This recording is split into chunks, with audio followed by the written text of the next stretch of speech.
Palavra do Senhor,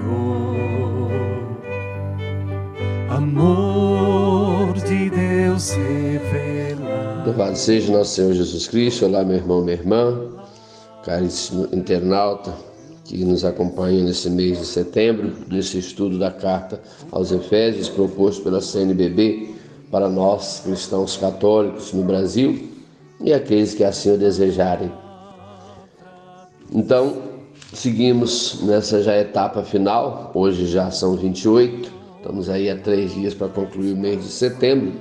Vamos nesses últimos dias então perpassar de forma breve os 3 últimos capítulos da carta. Já vimos anteriormente os 3 primeiros, depois demos uma analisada no contexto da carta, um pouco o seu contexto cultural, histórico, geográfico, espaço. E agora então vamos ver os 3 últimos capítulos, 4, 5 e 6.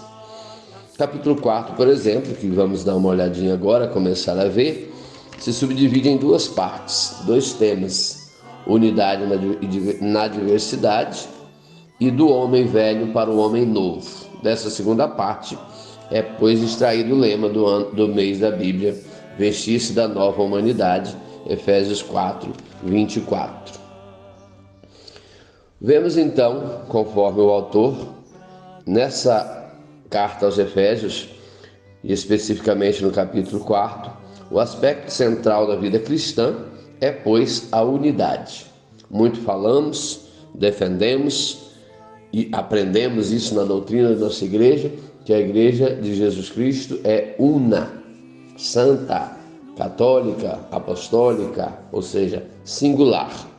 Uma igreja una, que também nos remete logo, portanto, justo ao termo unidade. A ação de Deus em Jesus Cristo, portanto, unifica toda a realidade. E nós, cristãos, portanto, que somos seguidores de Cristo, membros de sua igreja, devemos ser exemplo vivo dessa unidade, que supera as divisões humanas, justamente em meio às nossas comunidades, em meio às nossas pastorais e movimentos, é que havemos de ser esse sinal de unidade, de comunhão, ainda que em meio à diversidade. A diversidade não pode e não é motivo para que não vivamos a unidade que a palavra de Deus nos propõe, que o próprio Cristo nos propõe e nos ensina. A diversidade dos dons que cada um recebeu de Cristo não pode ser fonte de divisão, não pode ser fonte de inveja, muito menos de competição no seio de nossas comunidades. O autor então relembra que a variedade dos dons é desejada por Cristo. Para quê? Para que cada um se coloque a serviço de todos. Ou seja, quanto mais diversidade houver dos dons, dos serviços, mais a nossa igreja cresce.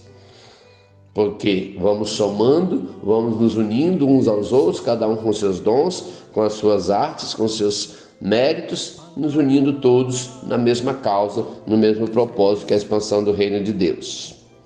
Os dons relembrados nesse versículo 11 são os carismas de governo e de ensino, importantes para a comunidade permanecer unida no conhecimento e no compromisso da fé. Aquilo que muitos ultimamente parecem ter esquecido, que a fé é sinal de compromisso, ou há de ser um sinal de compromisso para com Deus. Vivendo o amor autêntico, que preserva, portanto, a unidade e respeita a diversidade, a comunidade cristã se torna capaz, então, de discernir as falsas doutrinas e manter sempre vivos o esforço e a atenção que a levam a crescer sempre mais, tornando-se a verdadeira igreja de Cristo. O autor da carta aos Efésios convida nós, cristãos, à conversão contínua. Eu sempre tenho dito isso, sempre repito isso nas minhas pregações, formações. A conversão não é algo mágico que acontece de um dia para o outro. Não é uma poção mágica que tomamos e de um dia para o outro nos convertemos e pronto, já estamos num pedestal. Não. A conversão é um processo contínuo, é algo que vai sendo feito dia a dia, como em dosagens homeopáticas, eu costumo usar essa expressão, né? Você vai no médico com um dado problema, o médico vai te prescrever um remédio para um certo período, uma dosagem específica. Se você toma de imediato, o remédio que seria para o seu bem poderá causar-lhe mal. Então, nesse aspecto, pensarmos a conversão nesse sentido, que a gente vai curando a nossa realidade pecadora, mas num processo tranquilo, gradativo, desde que permanente. Então, a conversão, esse processo contínuo que começa desde o nosso batismo, onde eu, cristão, você, deixamos o homem velho, aquele modo de vida pagão que tínhamos, para então nos revestirmos do homem novo, vestir-se da nova humanidade, ou seja, a justiça que vem pela vida segundo o Espírito. No final do capítulo 4, o autor então nos dá exemplos concretos do que significa essa passagem. Por exemplo, passarmos da mentira para a verdade, do roubo para o trabalho honesto, que leve a partilhar com os que nada têm, da palavra inconveniente para a palavra construtiva, do comportamento egoísta para a generosidade recíproca. Não dá para entendermos um cristão que se converte ou que está no caminho de conversão, mas que permanece com as práticas anteriores do homem velho. Então é preciso vestir-se da nova humanidade, ou seja, revestir-se de Cristo. E Cristo é bondade, justiça, amor, fraternidade. Deus te abençoe. Continuamos amanhã com a nossa reflexão, concluindo esse estudo sobre a carta aos Efésios.